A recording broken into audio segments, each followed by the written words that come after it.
Nosso primeiro encontro, então, em nossa primeira mensagem, nós observamos um erro comum a muitas pessoas, que é pensar no céu a parte de Deus. Fizemos um exercício mental, pedimos que você fechasse os olhos e pensasse no céu. E a imagem que nos vem à mente quando pensamos no céu é de um belo lugar, um lugar onde as pessoas estão contentes, alegres, elas estão desfrutando de uma comunhão, mas não comumente pensamos em Deus quando pensamos na figura do céu. Costumamos imaginar o céu em termos desse lugar maravilhoso, como verdadeiramente o é, segundo as descrições que as Escrituras nos propõem, mas não costumamos considerar a presença de Deus. Não levamos em conta que esse lugar maravilhoso tem como centro o próprio Deus. A Escritura diz que ali não haverá sol, não há estrela, não há lua, porque a luz do Senhor é que ilumina o lugar. No céu o Senhor é, pois, central. Foi Ele quem criou o céu, preparando-os para os seus habitantes. Assim, Deus é a razão central do céu e a razão dos habitantes estarem naquele lugar. E quem verdadeiramente conhece o Senhor sabe que não deveria pensar no céu a parte da gloriosa presença do Senhor. Nós fizemos então uma aplicação, uma ponte, dizendo que se nós queremos construir um céu em nossa casa, nós precisamos estabelecer Deus como sendo central. De modo que tudo mais em nossa vida está na periferia, está ao derredor, é secundário, porque Deus está no centro. Diríamos em termos mais simples que Deus precisa ser o centro do nosso casamento. Há muitos casamentos que estão na berlinda, há muitos casamentos que estão na corda bamba e outros que até permanecem, não por causa do amor de um para com o outro, dos cônjuges, mas permanecem por um senso de satisfação à sociedade, permanecem talvez por vergonha de acabar o casamento, permanecem talvez porque este casal quer manter a união por causa dos filhos, mas não porque ambos amam estar juntos e querem prosseguir essa jornada e estão sendo abençoados pela união e pela comunhão. Muitos estão na corda bamba, não tendo um fundamento para permanecerem unidos, senão uma satisfação à sociedade, ou mesmo a presença de filhos, ou mesmo a vergonha de, diante dos seus parentes, comunicar o término do seu relacionamento. Hoje nós vamos observar um outro princípio da essência do céu, fundamental, para vivermos neste mundo com um casamento, ou tendo uma casa, que seja uma expressão do céu na terra. Nós vamos falar hoje dizendo que o céu é um lugar de harmonia e a nossa casa deveria ter, pois, esta marca, a marca da harmonia. O céu é um lugar de harmonia. E entenda a harmonia aqui relativa ao aspecto relacional. É essa ponte que eu quero fazer dos relacionamentos no céu, tendo a marca da harmonia, e o relacionamento conjugal como que devendo ter também a marca da harmonia. Amados, no céu, os relacionamentos têm essa marca, a marca da comunhão. E eu quero destacar aqui algo sobremodo importante, é que a Bíblia descreve, as Escrituras registram, que há no céu uma diversidade de seres que ocupam posições e funções diferentes, mas que o fazem tudo dentro de uma harmonia. Se tem uma marca dos relacionamentos no céu, é a harmonia. Seres diferentes, posições diferentes, funções diferentes, mas de forma harmônica. A começar, primeiro, pela Trindade. Nós temos um Deus triuno ou um Deus trino. Deus Pai, Deus Filho e Deus Espírito Santo. Da mesma essência, convivendo eternamente de forma harmoniosa. Nós temos três pessoas da mesma essência, exercendo funções distintas no decorrer dos relatos bíblicos, isso pode ser observado, sem qualquer variação de desarmonia. Não há qualquer choque de posição, não há qualquer choque de função, não há ciúme entre as pessoas da Trindade. Nenhum deles se sobrepõe, estabelecendo desarmonia no exercício da função que exercem. Acrescente a isso que no céu há também anjos, arcanjos, querubins, serafim. E esses que alguns denominam como sendo classes angelicais distintas, outros não, fato é que são seres viventes, seres celestiais criados por Deus para o servirem.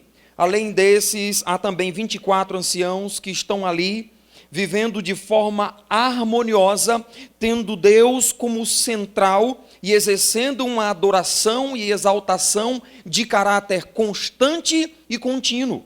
Nós temos anjos, querubins, serafim, nós temos os seres viventes, nós temos os anciãos, e todos eles estão vivendo na presença de Deus, tendo como marca a harmonia do seu serviço.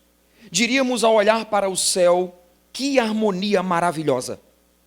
Todos esses seres, servindo ao Senhor, adorando ao Senhor, rendendo a Ele louvor, rendendo a Ele honra, rendendo a Ele glória, aquele que é altíssimo, que é o todo-poderoso, o supremo Criador. Agora, toda essa beleza que contemplamos no céu, um dia teve a paz roubada. Toda essa beleza de harmonia um dia foi quebrada. A Bíblia declara que um desses seres celestiais, um querubim, ele se rebelou contra Deus, quebrando essa bela e perfeita harmonia. E no relato bíblico, querubins são seres celestiais sempre ligados à gloriosa presença de Deus. Quando você lê a expressão querubim nas Escrituras, você vai observar que há uma ligação direta pela adoração a Deus, e a figura deles até representa a santidade do próprio Deus. Olhe comigo então para o relato de como se deu essa quebra da harmonia no céu. Nós já fizemos a leitura, mas nós vamos repetir pelo menos alguns dos versículos aqui, para compreendermos como se deu essa quebra da harmonia no céu. Em Ezequiel 28, versos 12 a 15 diz: Filho do homem, levanta uma lamentação contra o rei de Tiro e dize-lhe: assim diz o Senhor Deus, tu és o sinete da perfeição, cheio de sabedoria e formosura, estavas no Éden, jardim de Deus, de todas as pedras preciosas te cobrias, tu eras querubim da guarda ungido, e te estabeleci. Permanecias no monte santo de Deus, no brilho das pedras andavas, perfeito eras nos teus caminhos, desde o dia em que foste criado, até que se achou iniquidade em ti. Elevou-se o teu coração por causa da tua formosura, corrompeste a tua sabedoria por causa do teu resplendor. Aqui há um outro texto que diríamos ser complementar a esse, que nos informa sobre esse processo da quebra de harmonia no céu a partir da rebelião desse querubim. O texto é Isaías 14, versos 13 e 14, que diz: tu dizias no teu coração, eu subirei ao céu, acima das estrelas de Deus, exaltarei o meu trono e no monte da congregação me assentarei. Nas extremidades do norte, subirei acima das mais altas nuvens e serei semelhante ao Altíssimo. Perfeito eras nos teus caminhos, desde o dia em que foste criado, até que se achou iniquidade em ti. Observe que a quebra da harmonia surge no céu a partir da iniquidade que se achou no coração desse querubim. Deixe-me destacar que a palavra traduzida nesse texto aqui, por iniquidade, tem a ideia de algo que é injusto, algo que tem a marca da malícia, algo que traz consigo a ideia de perversidade. O conteúdo dessa injustiça, dessa perversidade, dessa maldade que se encontrou no coração desse querubim, tem origem na sua soberba. A soberba, pois, contaminou o seu coração. Daí a sua rebelião. Esse querubim desenvolveu a altivez de estabelecer o seu próprio trono e ser entronizado à semelhança de Deus. de ser exaltado. Ele dizia: eu subirei ao céu, acima das estrelas de Deus, uma provável referência aos anjos. Eu assentarei o meu trono, eu serei semelhante ao Altíssimo. É pois esse querubim que a partir daí é denominado por diversos nomes que carregam consigo significado que apontam para o seu caráter. Esse anjo ou esse querubim é chamado nas escrituras de serpente, diabo, Satanás, Beuzebu.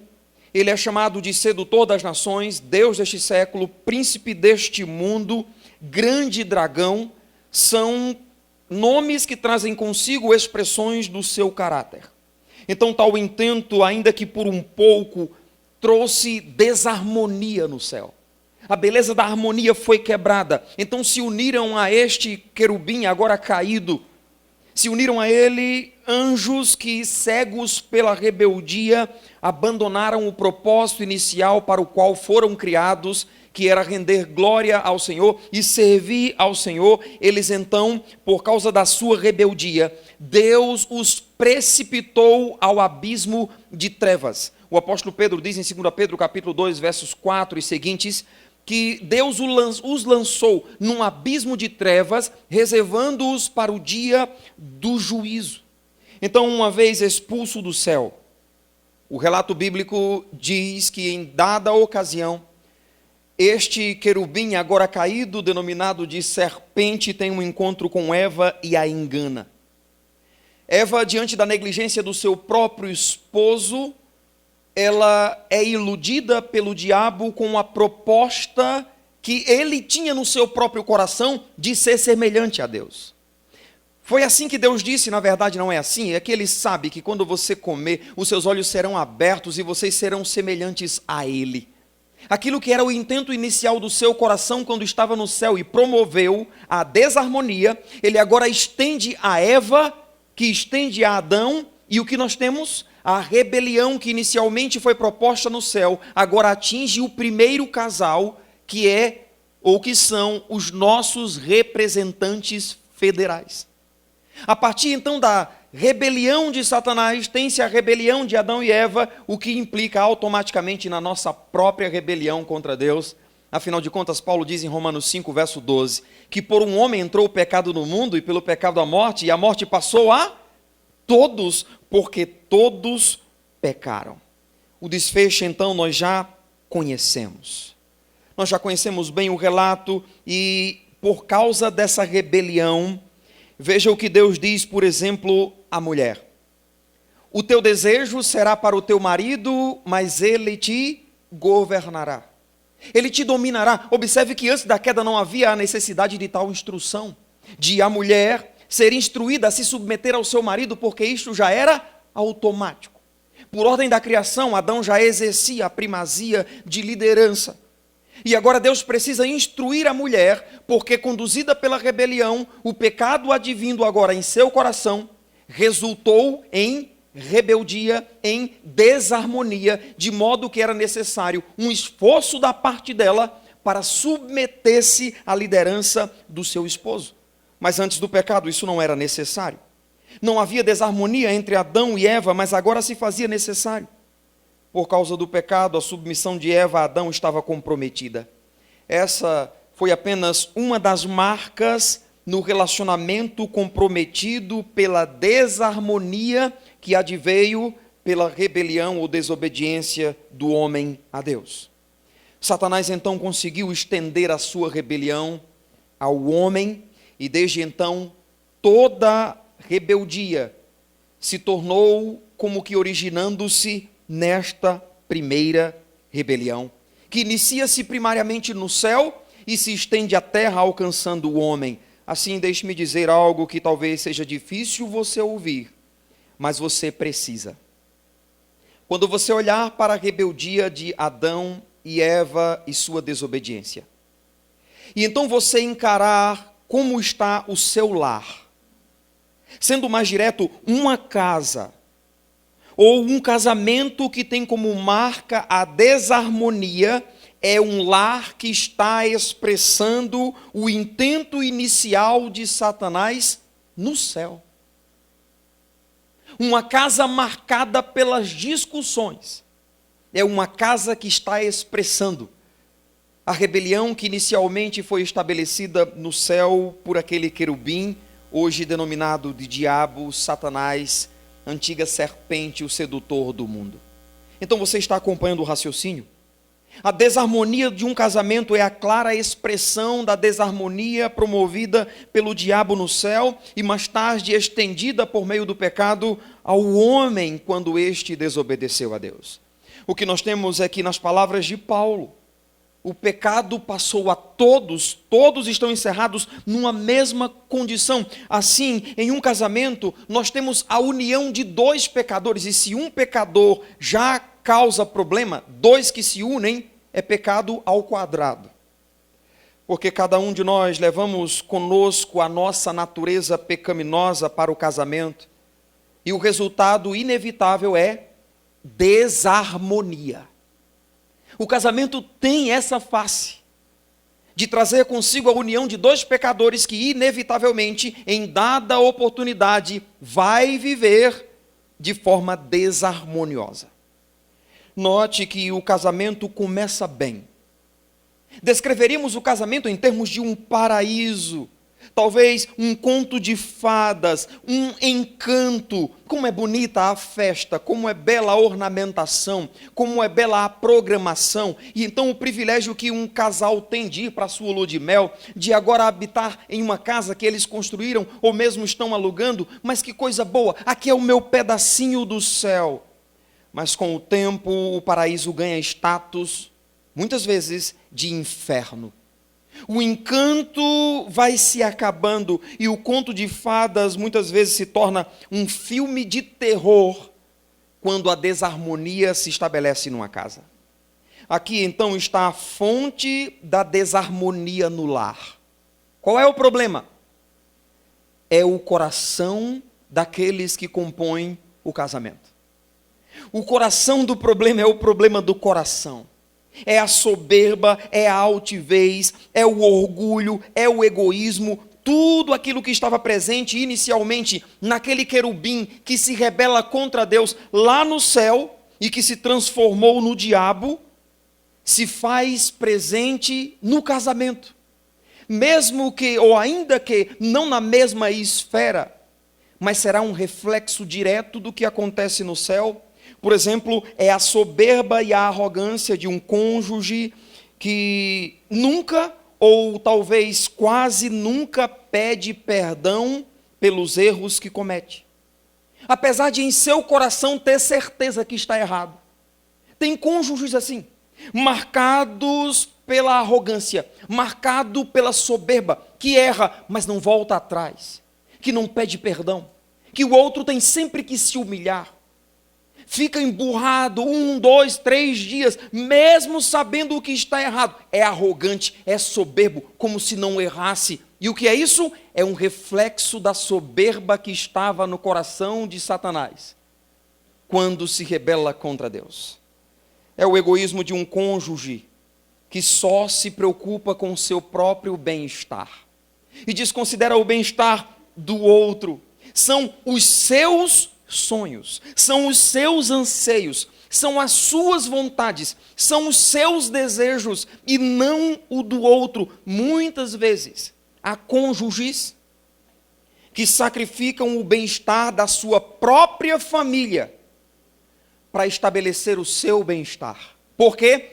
Porque ele é vislumbrado nos seus sonhos, nos seus anseios, e não se preocupa com o sonho e anseio dos outros. Você quer ver um exemplo bem basicão? Eu vou dar para você. Você comprou uma moto para você, não foi, meu irmão? Você comprou um carro, não foi? Sua esposa continua lavando roupa na lavanderia porque você não comprou uma máquina de lavar. Parabéns. Deus está muito feliz com você. Você se preocupa muito com a sua esposa. Você comprou o seu notebook, não foi? Comprou o computador que você queria.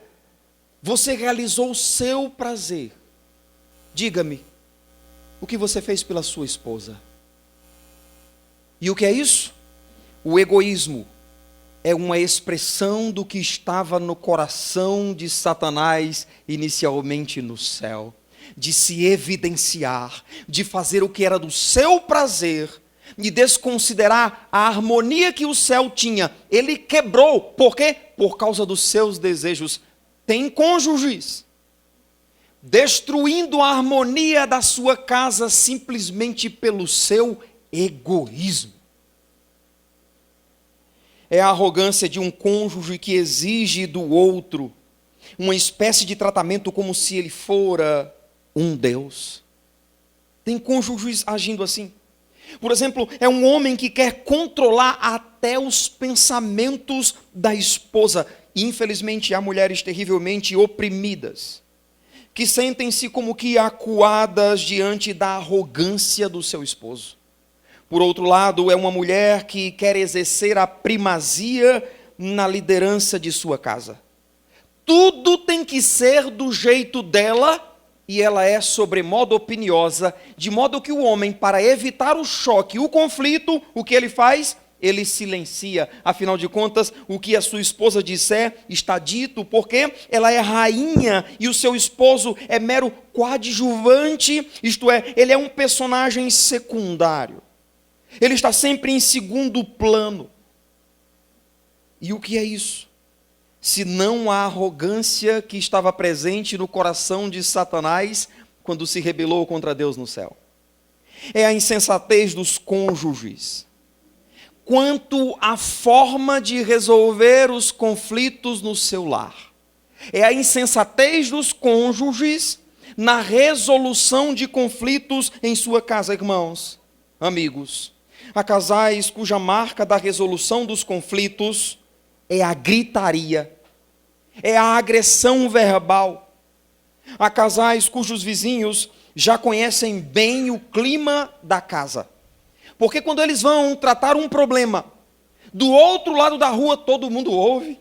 É uma gritaria só, porque os decibéis da discussão são sobremodo elevados. Só resolvem as coisas no grito. Em termos mais simples, é um casal que pensa que na expressão da sua vocalidade vai resolver as coisas. Só quer gritar, gritar e gritar. E o que é isso senão insensatez? A mesma insensatez que estava presente no coração de Satanás por ocasião de sua rebelião. Agora deixe-me perguntar, alguma dessas descrições que acabei de fazer aqui reflete a realidade da sua casa? Se a sua resposta for sim, se você é um daqueles que está pensando, mulher, tu foi dizer essas coisas ao pastor, só pode ser, você foi dizer, porque não tem cabimento dele estar descrevendo a nossa casa não. Se você é um desses, eu preciso dizer a você que um casamento que tem como marca a desarmonia é um lar que está refletindo aquilo que Satanás promoveu no céu. O que é que o seu lar está promovendo? Daí, o lar ter maior ligação com um princípio ou os princípios do inferno do que refletir os princípios do céu. Você já ouviu a expressão, essa casa parece um inferno? Isso é um inferno de vida. Você já disse isso? Ou ouviu alguém dizer? Se há alguém aqui com essa visão do seu casamento, deixe-me compartilhar com você a continuidade do relato acerca do que aconteceu por ocasião da rebelião daquele querubim, quebrando a harmonia do céu.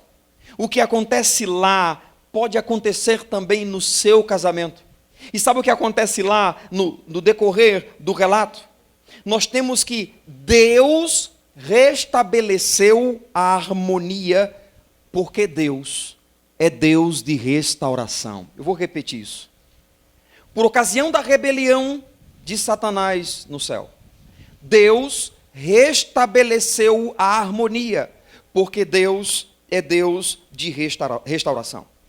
Então o diabo, juntamente com os anjos que com ele se rebelaram contra Deus, foram expulsos do céu, lançados nas profundezas do abismo. Eu já disse aqui, Pedro afirma que eles foram reservados para juízo. Eles foram expulsos do paraíso e com a sua expulsão, a harmonia voltou a ser marca no céu, porque Deus é Deus de harmonia, Ele é Deus de restauração. O céu não deixou de ser céu. Deus não desistiu do céu, antes Ele restabeleceu a ordem. O que Ele fez? Ele restaurou toda a harmonia que era a marca daquele lugar. Meus diletos, se queremos construir um céu em nossa casa, nós precisamos considerar esse princípio em nosso casamento. Que Deus é Deus de restauração, que Deus é Deus de harmonia, e vamos partir do princípio de que Ele é o centro, e caso a desarmonia venha, nós podemos contar com a sua gloriosa presença para restaurar a harmonia, para restabelecer a ordem da nossa casa, esteja no pior caos que alguém possa descrever. É isso que você precisa entender e, sobretudo, viver. Deus como centro do seu casamento. E entregar, então, toda desarmonia a Ele, de modo que a sua casa reflita princípios do céu e não o caos do inferno, como muitos lares hoje em dia vivem. Eu preciso dizer a você que o inferno é um lugar de angústia. O inferno é um lugar de sofrimento, é um lugar de solidão, apesar de muitos estarem lá, ainda assim é um lugar de solidão. O inferno é um lugar de desespero, e o maior desejo de quem está no inferno é sair daquela condição. Estão desesperados. Elas querem sair de lá, mas isso não é possível. Então, pensando nisso, não é assim que muitos lares vivem hoje? Marcados pela angústia, marcados pelo caos, pelo sofrimento, pela solidão. São pessoas que estão em casa, vivendo num ambiente de família, mas se sentindo sozinhos, e há muitos que estão beirando o desespero, pressupondo que o amenizar de sua condição é deixar o lugar, porque não suportam viver nesse inferno. Infelizmente é a realidade. São pessoas que vivem num ambiente com discussões constantes, palavras de acusações pesadas. É um homem bruto que não mede o estrago de suas palavras, carregadas de insensibilidade.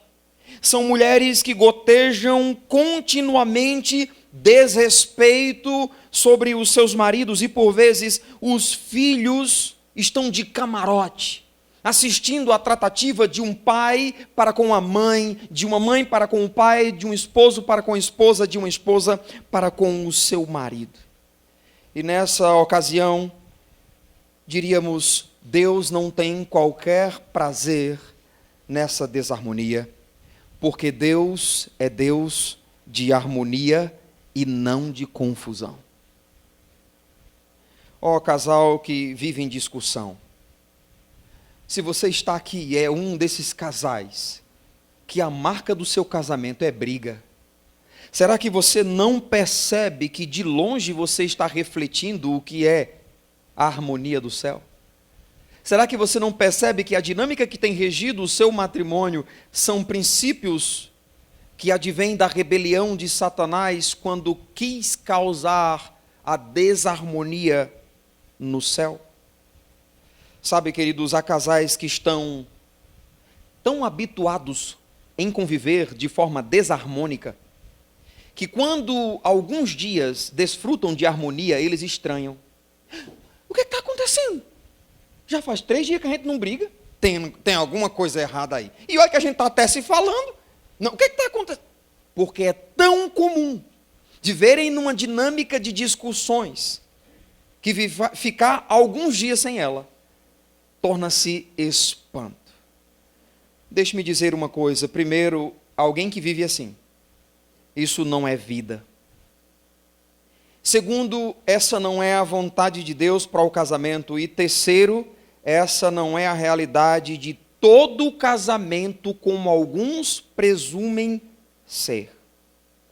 Certa vez, conversando com uma esposa frustrada, diante da brutalidade de seu marido, eu ouvi ela dizer: mas pastor, mas casamento é assim mesmo, né pastor? A gente tem que levar essa cruz. Eu disse: não senhora, não faça, não use o crivo do seu casamento para medir todos os demais, porque pela graça de Deus, há cônjuges desfrutando de harmonia no seu lar, porque estão refletindo no seu lar princípios do céu, estão construindo em sua casa um céu.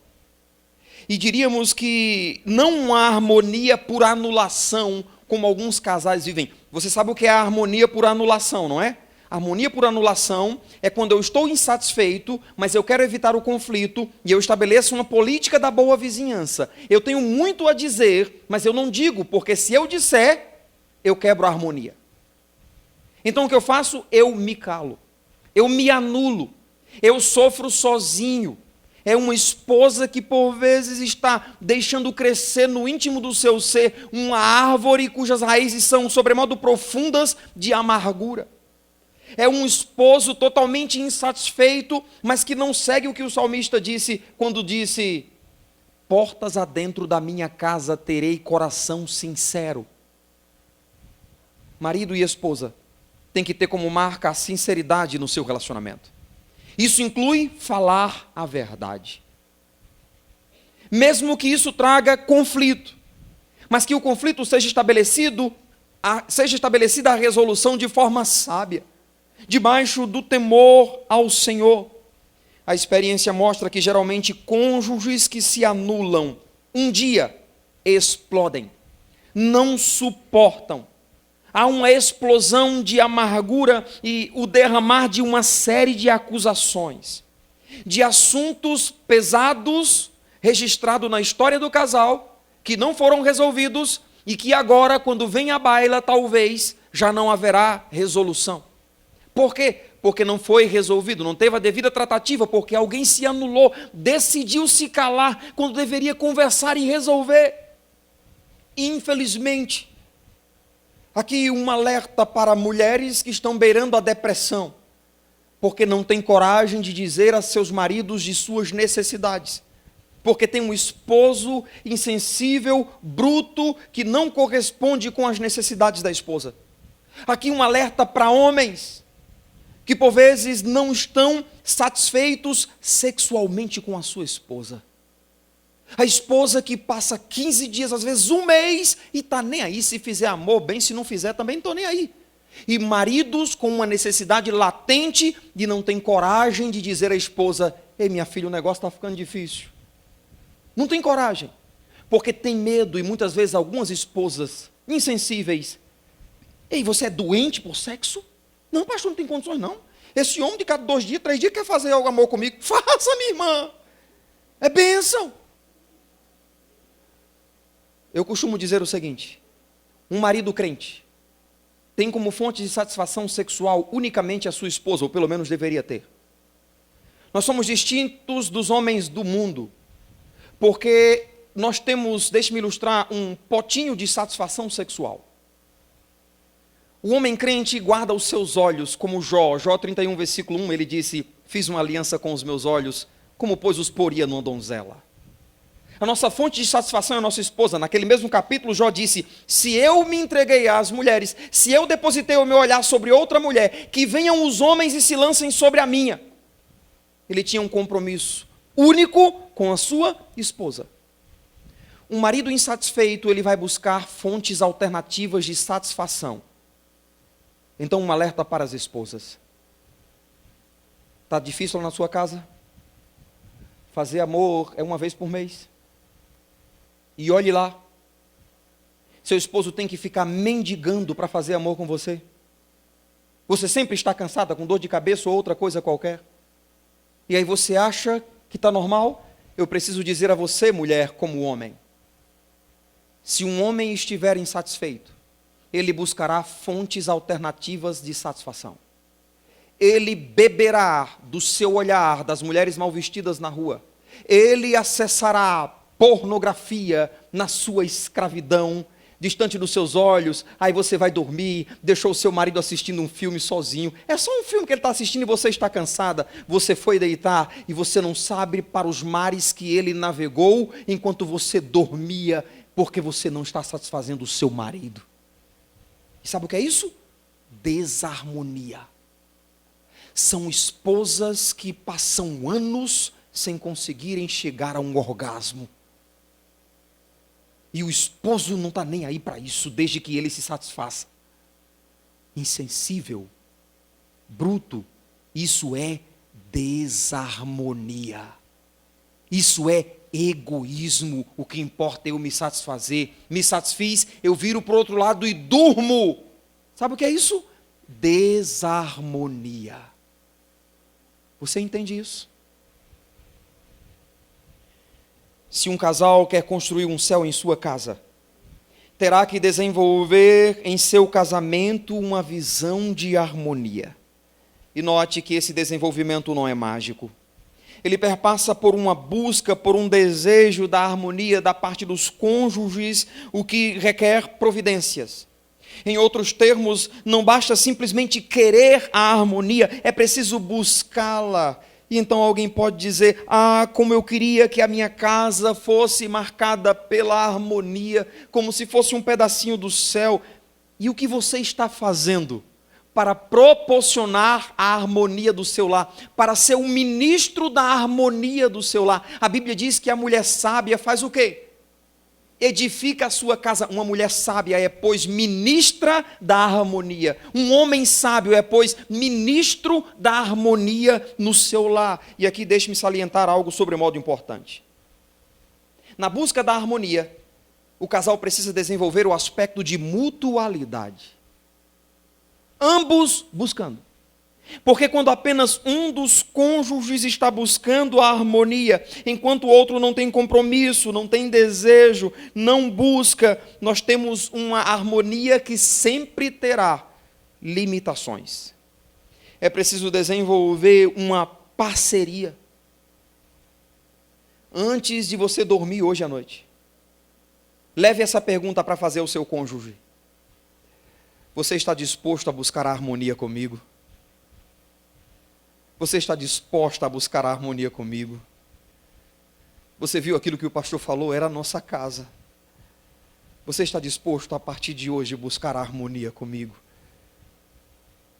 Observe que no relato da desarmonia no céu, nós temos Deus provendo a harmonia. Se queremos um céu em nossa casa, precisamos buscar, precisamos providenciar, precisamos ser agentes da harmonia. É claro que não quero estabelecer uma visão surreal acerca do casamento. Isto é, atribui a ele status de perfeição, porque ele não terá. O padrão de perfeição em um casamento é inatingível pela limitação que temos por causa do pecado em nosso coração. O que estou considerando é o princípio da harmonia, não a harmonia do céu em sua literalidade em nossa casa. Por causa do pecado, por vezes nós agiremos de forma egoísta, de forma orgulhosa, agiremos soberbamente, agiremos de forma insensível e necessitaremos de um restabelecimento da nossa harmonia. Entretanto, apesar de nossa passividade de tudo isso, é possível desenvolvermos uma visão que reflita o céu em sua harmonia.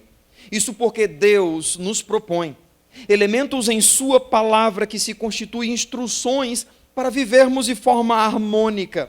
Então, não iremos exigir um padrão de perfeição do nosso cônjuge, mas iremos buscar sermos esses ministros da harmonia. Há princípios simples das Escrituras que podem ser estabelecidos em nosso viver, que vão concorrer consideravelmente para uma vida em harmonia. Por exemplo, Provérbios 15, 21 diz que a resposta branda, ela desvia o furor.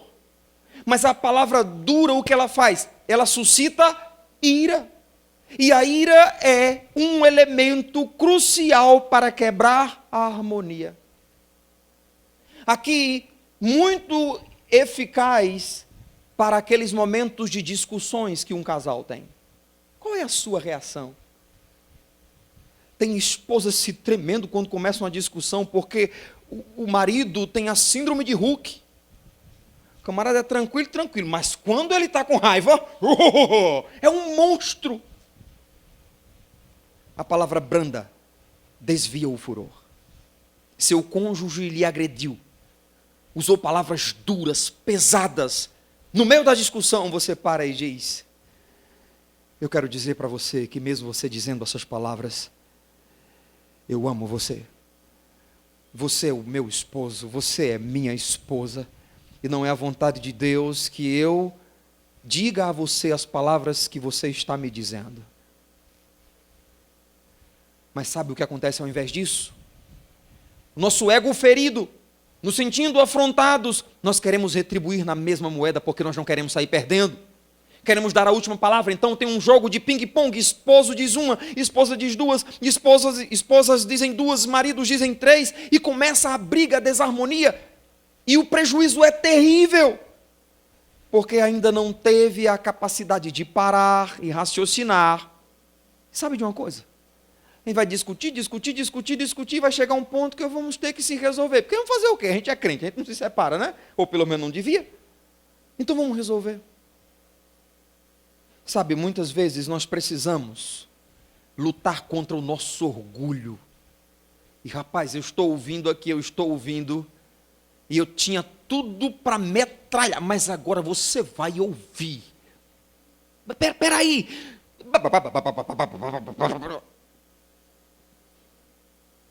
O fruto do Espírito é domínio próprio. Amor, eu estou lhe tratando mal. Eu estou agredindo você com palavras, filha? Eu estou gritando com você? Quando um não quer, dois não? Simples. Provérbios 6:20 diz que sem lenha o fogo se apaga, e não havendo maldizente, cessa-se a contenda. Provérbio 27:15 diz que o gotejar contínuo em dia de chuva e a mulher rixosa são semelhantes. Ô, minha irmã, para essa matraca, pelo amor de Deus. Homens odeiam moído de mulher, que não consegue controlar a língua. Os ânimos estão acirrados. O esposo está chateado e você fica... Eu já tenho usado a ilustração que eu fui criado numa casa de taipa, de pau a pique. E então o telhado, misericórdia, debilitado demais. E quando estava chovendo, parecia que estava chovendo mais dentro de casa do que de fora. E quando tinha chuva à noite, minha mãe saía com as panelas no meio da casa para impedir as goteiras. Para que botar aquelas panelas, né? Mas ela botava as panelas no meio da casa e começava a goteira. Teco, teco, teco, teco, teco, teco, teco. Como um gotejar contínuo em dia de chuva, assim é a mulher rixosa. Minha irmã, destila graça nos seus lábios. Abençoa o seu casamento. Você não percebe que é a sua chatice que prolonga, que alimenta a chama da fogueira da discussão? Que quebra a harmonia. O problema é mas você começa a falar e fala até do tempo de... Naquele tempo que a gente namorava, você olhou para aquela menina. Desenterrando defunto. Melhor é morar no canto do eirado do que junto com uma mulher rixosa no mesmo lar, debaixo de um mesmo teto. Você é homem. Aí os homens acham bom quando o pastor diz isso, né? Sabe aquelas discussões que você tem vontade de se levantar e deixar a mulher falando sozinha? De sair e dar uma volta? É assim. Se o negócio está esquentando, minha filha, a vontade que eu estou de dar uma volta. Por favor, decodifique a mensagem. Eu estou dizendo, você é rixosa e é melhor ir andar do que estar perto de tu, mulher chata.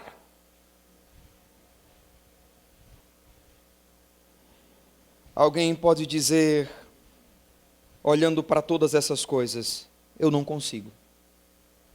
Diversas outras áreas podem ser apontadas em uma única passagem. 1 Coríntios 13, 4 e 5. Eu não consigo ter paciência com meu cônjuge. Mas a Bíblia diz que o amor é paciente. Eu vou retribuir o que o meu cônjuge tem feito comigo. O amor é benigno. O ciúme em nosso relacionamento traz grande desarmonia. Bem, o amor não arde em ciúme. Ah, pastor, você sabe que tem que ter, né? Tem que ter um ciúminho que é para dar um negocinho. Que negócio é esse? Para que isso? Eu não consigo perdoar o meu cônjuge. Eu mato esse infeliz. O amor não se exaspera. Ele não se ira com facilidade. Eu não consigo perdoar o meu cônjuge por isso que ele fez. Bem, o amor não guarda rancor. Resolva, meu irmão. Resolva, minha irmã. Porque talvez a não resolução no seu coração é a causa da desarmonia no seu casamento. Há outros elementos, mas somente esses que observamos são suficientes e, se observados na prática, fariam grande diferença em nossa casa, e esse é o caminho da harmonia. Caminhando para concluir, eu gostaria de destacar novamente o fato de que Deus decidiu, ou Deus não decidiu pôr um fim no céu por causa da desarmonia que se estabeleceu ali. Irmãos, Deus poderia concluir: como minhas criaturas podem fazer isso? Eu criei esse céu, esse lugar maravilhoso. Eu dei a eles a liberdade para me adorarem, para me servir. Eu lhes proporcionei o melhor. E olha como minhas criaturas estão me retribuindo. Como esse querubim que eu criei perfeito, que eu dei a ele sabedoria, eu dei a ele beleza. Como, pois, ele usa isso como uma ferramenta para se rebelar contra mim? Mas isso é de uma ingratidão. E ainda tem esses infelizes das costa oca que vai seguir ele. Ainda bem que Deus não sou eu, porque se fosse eu, estavam ferrados. Porque Deus não sou eu. Ele decidiu manter o céu. E não desistiu dele. Deus não pôs um fim àquilo que ele criou. Ele não abandonou o céu, entregando-o ao domínio de Satanás e dos seus demônios, dizendo: se vocês querem se rebelar, pois fiquem aqui, que quem sai sou eu, e vocês ficam com o céu para governar. Não. Deus ficou e estabeleceu a harmonia. Meus amados, muitos são aqueles que têm estabelecido uma rota de fuga do casamento por causa da desarmonia. E as cláusulas de evasão são as mais diversas. Muitas vezes insatisfação, incompatibilidade de gênio. Tem condições mais não, a gente briga tanto que é melhor cada um ir para o seu lado. Rota de fuga do casamento. Querer estabelecer o seu bem-estar pelo egoísmo, fugindo de resolver os conflitos e restabelecer a harmonia. Eu vou sair de casa, essa é a condição. Ou eu vou mandar o meu cônjuge embora. Se o fantasma da separação tem batido a porta do seu casamento, pare, não faça isso. Porque você estará levando a termo a rebelião de Satanás no céu. Talvez você precise começar estabelecendo ou mesmo restabelecendo Deus como central em sua vida e em sua casa. Se você está aqui, seu casamento está na berlinda, talvez é porque Deus não é Senhor sobre a sua vida. E se o Senhor não edificar a casa, em vão trabalham os que a edificam. Não, pastor, nós somos da igreja, mas meu marido, pastor, acho que meu marido não é crente, não. Pastor, acho que minha mulher não é crente, não. Porque não tem conta. Talvez em algum momento de suas vidas, vocês destronaram Deus. Tiraram ele do centro. O egoísmo, soberba, altivez é quem reina, é quem impera. Então aprenda isso. Um lar cristão não é medido por uma casa onde crentes residem. Um lar cristão é marcado pelo senhorio de Jesus Cristo na vida de seus componentes. Se sua casa tem a marca da desarmonia, é porque provavelmente Deus não tem sido o Senhor da vida de vocês. Então parem e reconsiderem a vossa postura. Observe que no processo de restabelecer a harmonia no céu, Deus expulsou de lá aqueles elementos causadores da desarmonia. Pronto, pastor, então o causador é meu cônjuge, vou mandar esse infeliz das costas oco embora e minha vida vai ficar uma maravilha. Não. A aplicação não é essa, antes é busque identificar. Sente com o seu cônjuge, converse com ele. Busque identificar quais são os elementos causadores, quais são os gatilhos que têm causado a desarmonia no seu casamento. São aqueles que talvez o seu cônjuge já vem repetindo há tempos e você não ouve, parece que está falando com uma parede. A razão da discussão é sempre a mesma coisa. Seu esposo diz tantas vezes, não faça isso, não faça isso, não faça isso. Você faz. Sua esposa diz tantas vezes, não faça isso, não faça isso, não faça isso. Você faz. Logo, você é um promotor de desarmonia na sua casa. Segundo, você precisa conversar com o seu cônjuge em amor, mostrando aquilo que magoa você. Primeiro você identifica o que você tem proporcionado quanto à desarmonia.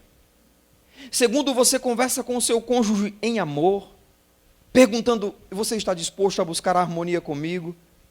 Então, por favor, me ouça naquilo que eu tenho lido, a leitura que eu tenho feito sobre o que tem provocado desarmonia na nossa casa. Então você vai dizer em sinceridade, porque portas adentro da minha casa terei coração sincero.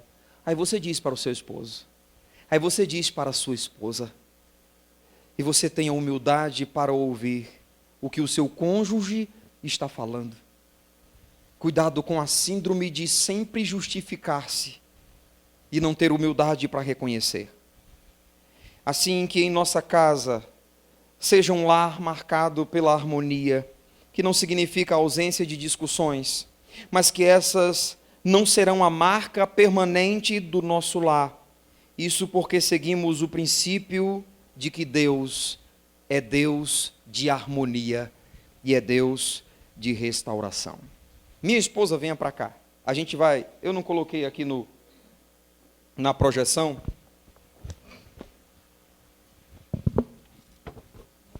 Mas nós vamos cantar uma música.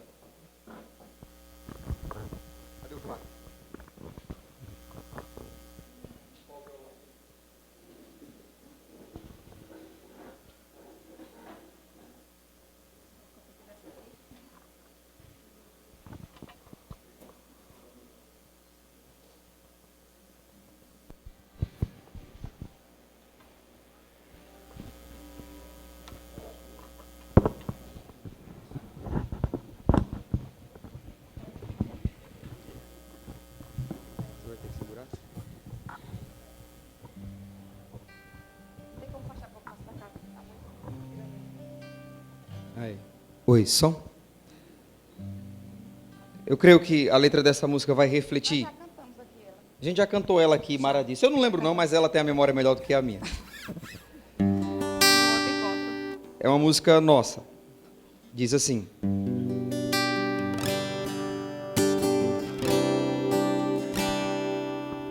o temor do Senhor é o princípio da sabedoria.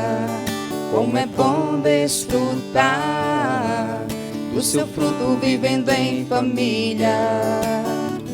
Uma casa onde reina a paz, verdadeira vida. Uma casa onde reina o amor. Certamente é feliz essa família.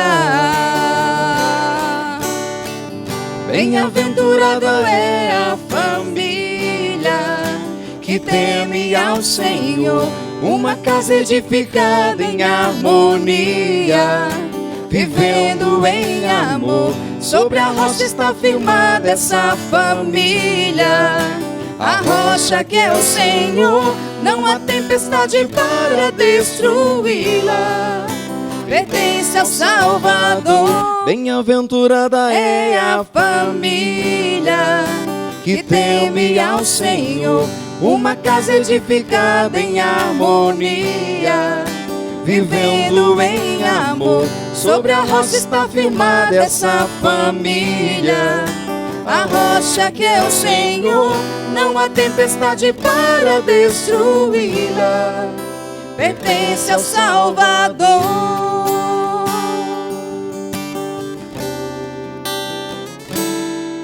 O temor do Senhor é o princípio da sabedoria. Como é bom desfrutar do seu fruto vivendo em família.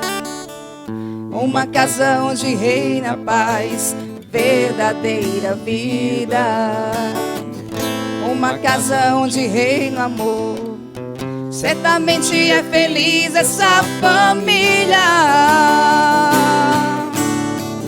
Bem-aventurada é a família que teme ao Senhor.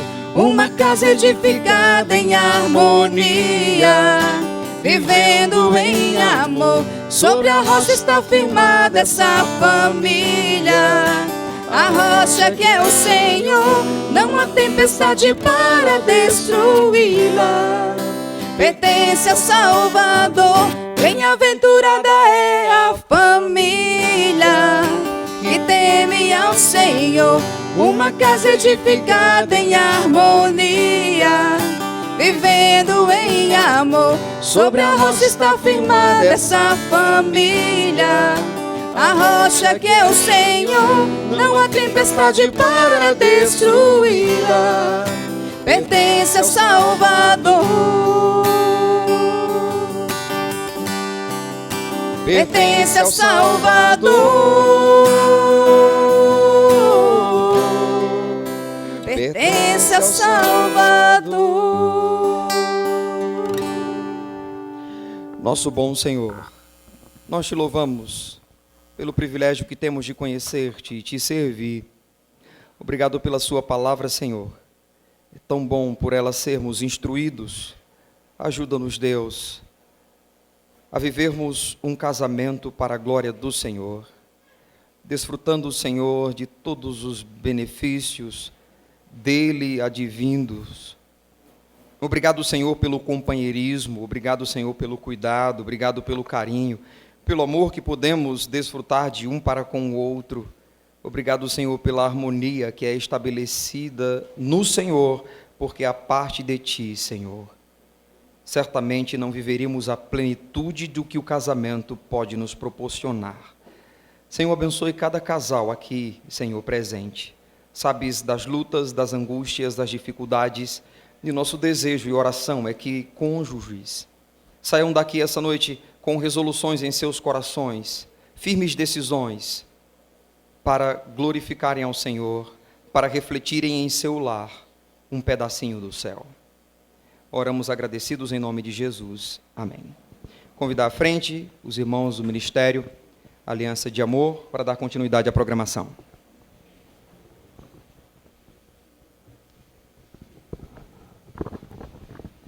Muitíssimo obrigado, pastor Irani, pela excelente pregação que nos trouxe. Com certeza fala aos nossos corações. Eu me identifico com muita coisa que ele fala aí, com certeza você também. Você convidou algum casal e ele não veio, ou mesmo lembrou de algum casal que você gostaria de abençoar com a pregação? Vai estar disponível no YouTube amanhã. Então, vou compartilhar no grupo da igreja e você pode mandar. Vou até que parar de gravar aqui que eu me esqueci, viu?